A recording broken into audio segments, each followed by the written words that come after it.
Right then, welcome back to another Vinyl Records pickup vid. This is only my second one, but going forward there'll be a lot more regular than they have been thus far. So I've got 7 altogether that I've purchased relatively recently. Now the first one is a band called Grant Farm. It's an album called Plowing Time. Now anybody who watched my last vid, which was a vlog video, you would have, I guess if you watched all the way through, you would have heard and seen that I went to a gig. I had a few too many to drink, and that was an experience in itself. And the band that were playing, we didn't know the band, we just knew there was a band playing locally. But the band that were playing were these guys called Grant Farm. Not big international or even national stars for that matter, but they've been doing the rounds for a while. The guy in the band is called Tyler Grant, and it's obviously named after him. And yeah, he's probably, I'm going to completely guess here, he's kind of mid to late 40s. Now it's bluegrass stroke country kind of music, definitely not my kind of genre, if I'm honest. But what I found with these guys, and what I find in general when I watch a band live, is that I can have a real appreciation for something.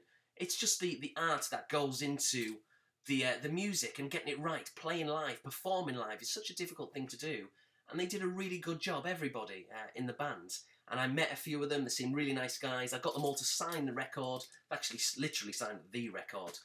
In black marker on a black record as well, which was a bit of an interesting decision by them. But you can kind of work it out, but you've kind of got to hold it up to the light. Excuse me. But yeah, so will I be following this band in the future and buying subsequent releases?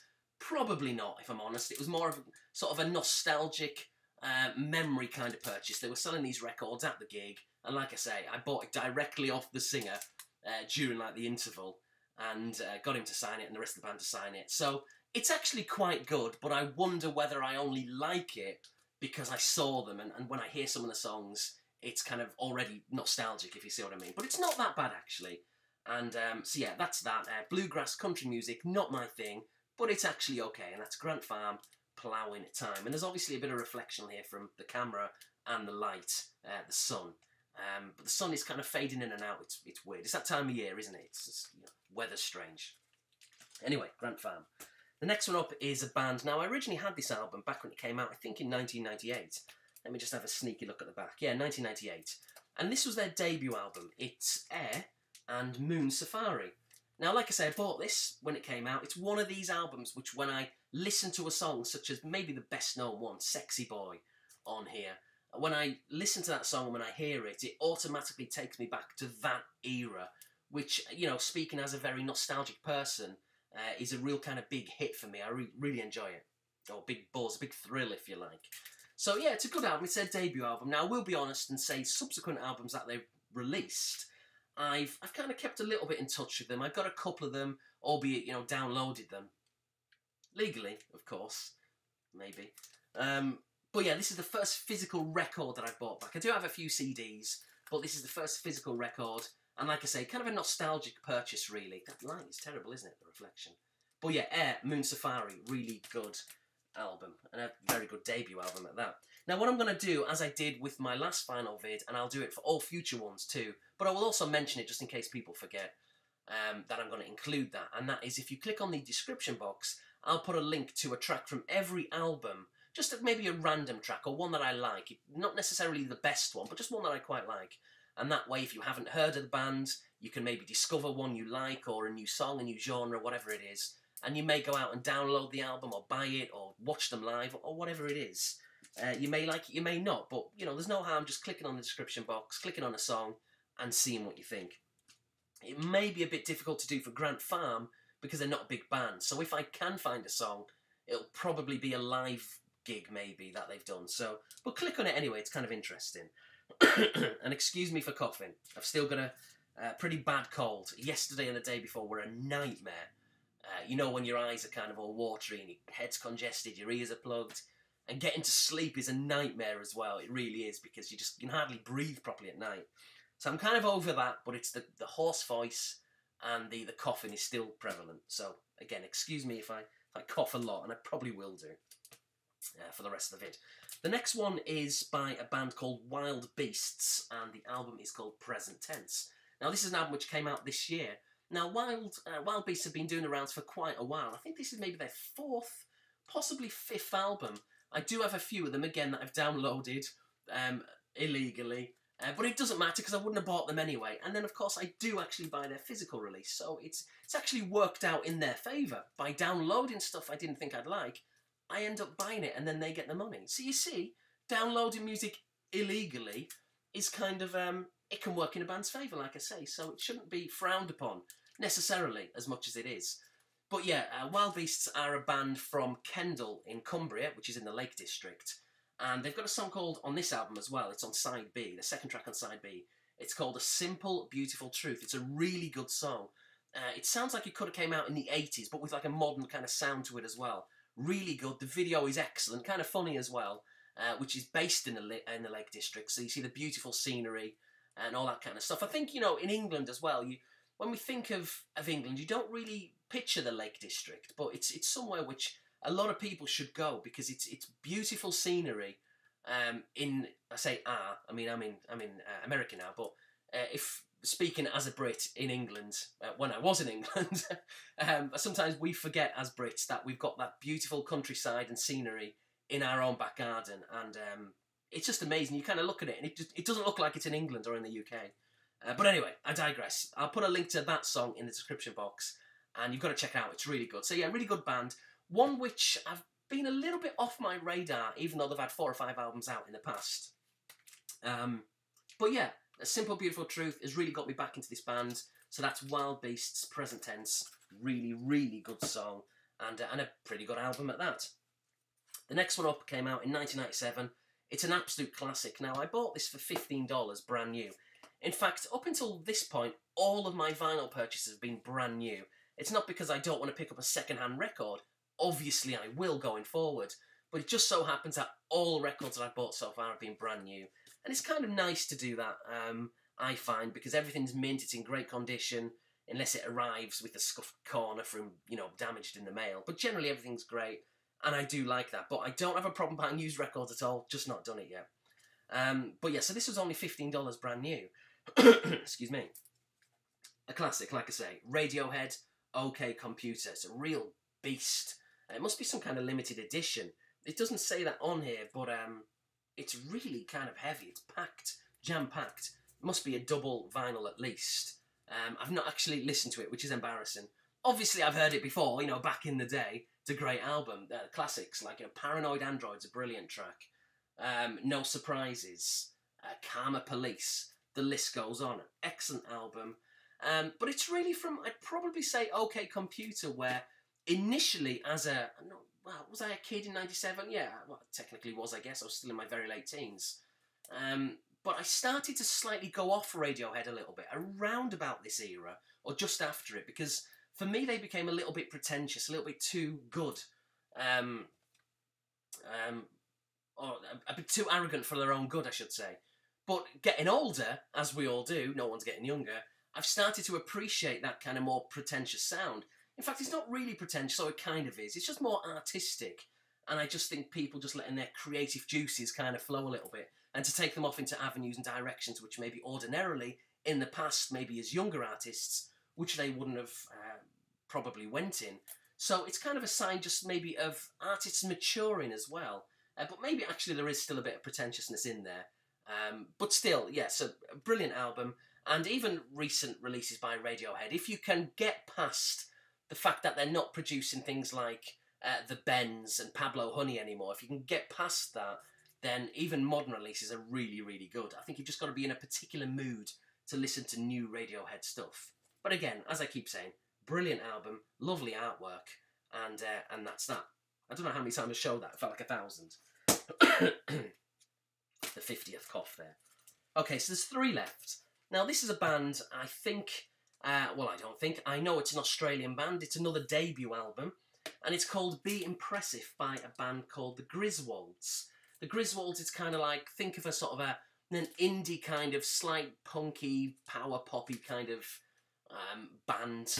And I first became aware of these guys, I think, actually.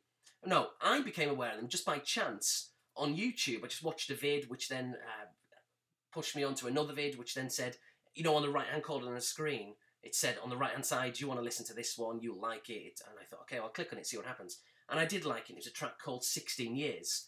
It's kind of disposable pop, indie rock in a way, but still kind of good and all the rest of it. And I've since become aware that they've also had 2 tracks featured on FIFA games on the PlayStation 4 and Xbox, or 360 and PS3 for that matter. I didn't even know that despite having the last 2 FIFA games. Shows how much I've been playing them. But yeah, really good album. And the video to a song called Beware the Dog is just really, really weird. It's so unnecessarily violent. It's ridiculous. I think it's kind of an illusion. It's not well, obviously it's not really happening at all. But it's kind of like an illusion. I think someone's having like a dream or imagining something's going on in the video. So it's not really taking place. But it's just the fact that they kind of show it.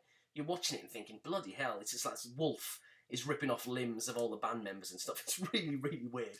And just doesn't really fit the song at all for me, but I don't know.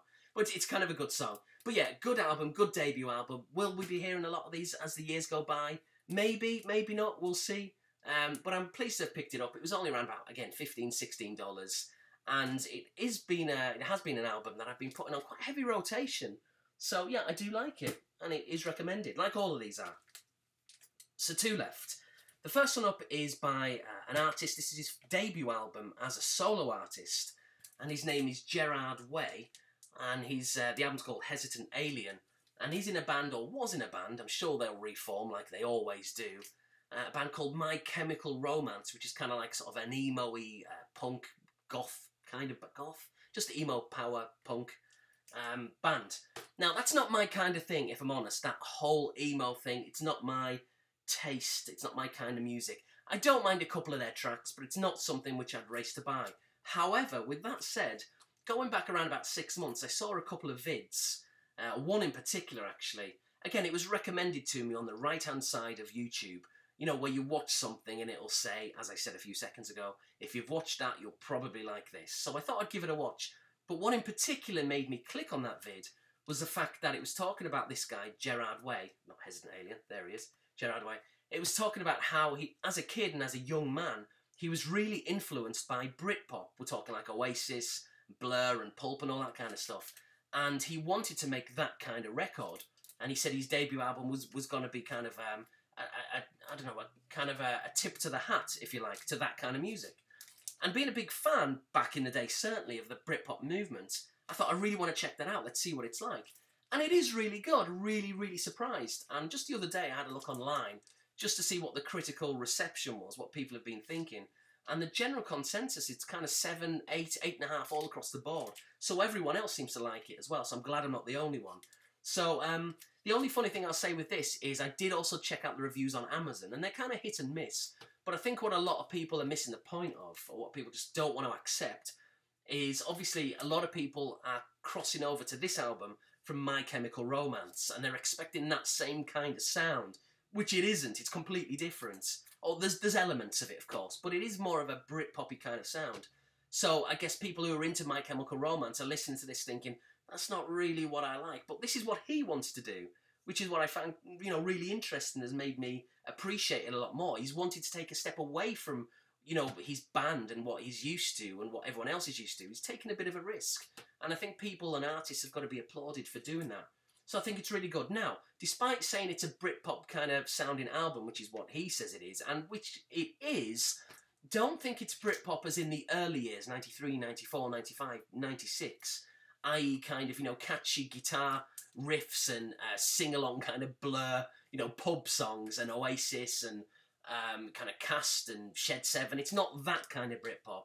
It's more of a Britpop when, think of like Blur's 1997 self-titled album came out, or maybe Oasis in between Be Here Now and Standing on the Shoulder of Giants, or maybe The Verve, or something like Pulp.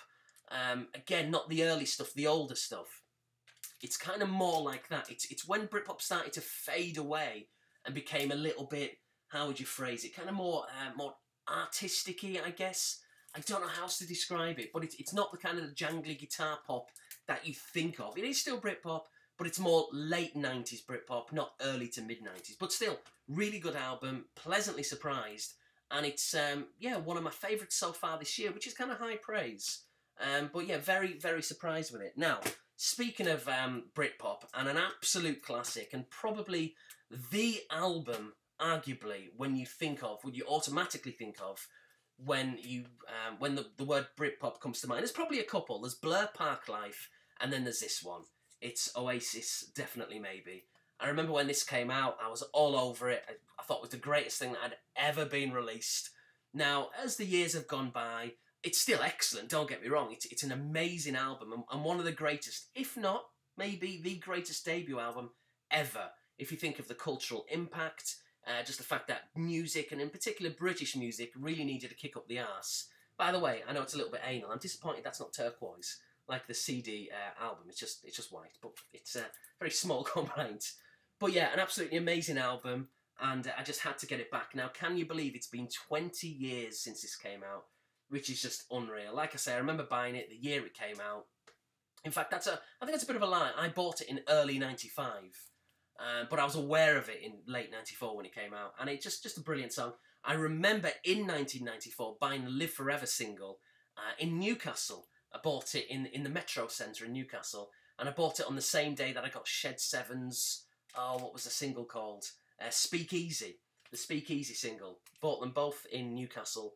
And yeah, that was 1994. It's a brilliant band. Not a lot I can say about it. You'll all be aware of Oasis. And just an amazing band. Are they going to reform? Of course they are. We all know they will.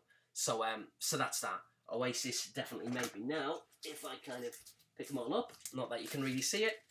But there we are. So there's 7 more albums. Nice little different variation of colours when it comes to the spines there. Really pleased to get them. The vinyl collection is taking a nice little dent in a positive way. It's increasing all the time. As you can see, they're behind me, over there. I've got a couple of new shelves which I've put up. I may move them around. I'm not really sure if this kind of view works in terms of the camera. Maybe it does, maybe it doesn't. So, yeah, I may change it, I may not. But anyway, until my next vid, thanks for watching. See you later.